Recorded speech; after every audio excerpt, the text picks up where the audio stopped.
Araw na nga na-enrollan mga mi, kaya naman nag-umpisa na nga kami magpa-enroll dyan. Mas maaga nga enrollan ng mga grade 7 ngayon mga mi, kasi nga sa dami ng mga nag-graduate ngayon, kaya yun ang inuna ng mga grade 7. Nga alam na mga time na yan na nag-start na pala ang enrollan ng grade 7, kaya naman last minute na nga itong pagpunta namin dito, kaya ayan, for special tuloy ako ngayon.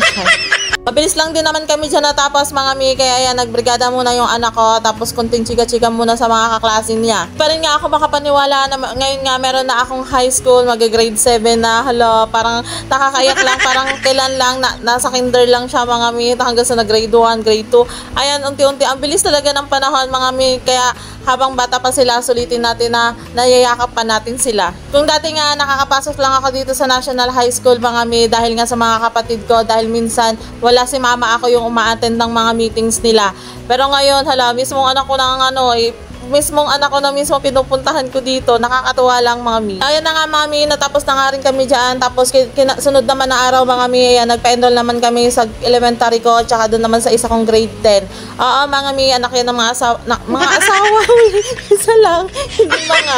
Napadami tuloy ang asawa ko, char. Sa balik na nga tayo mga mi, anak nga yan ng asawa ko yan. Ayan ha, nilinaw ko na mga mi para wala na masyadong mga questioning dyan. Gusto kasi nila mag-aaral dito mga mi, kaya yan, pinagbigyan ko na ang hilig para walang ligalig, char.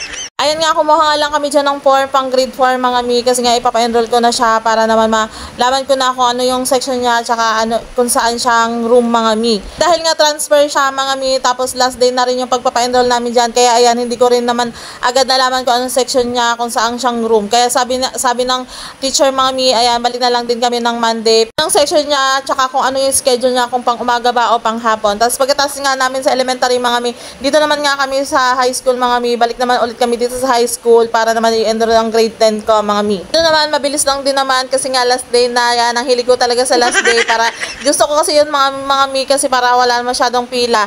Tapos yan, after ko nga mag-fill up ng form dyan mga mi, pinagbrigada nga lang dyan yung estudyante. Tapos sabi ko nga, nakita ko nga dito yung dating advisor ng mga kapatid ko, kaya sabi ko nga sana dito ka sa advisor ng mga kapatid ko kasi nga ang bait nitong teacher na to. So ayan, shout out po Ma'am Carly Torres. Salamat po. At naman ng teacher ng high school mga mi, sobrang babait niya, lalo na si Ma'am Delmo. Ayan, salamat po sa pag-assist. Lalo na yung isang teacher, nakalimutan yung pangalan. Salamat po.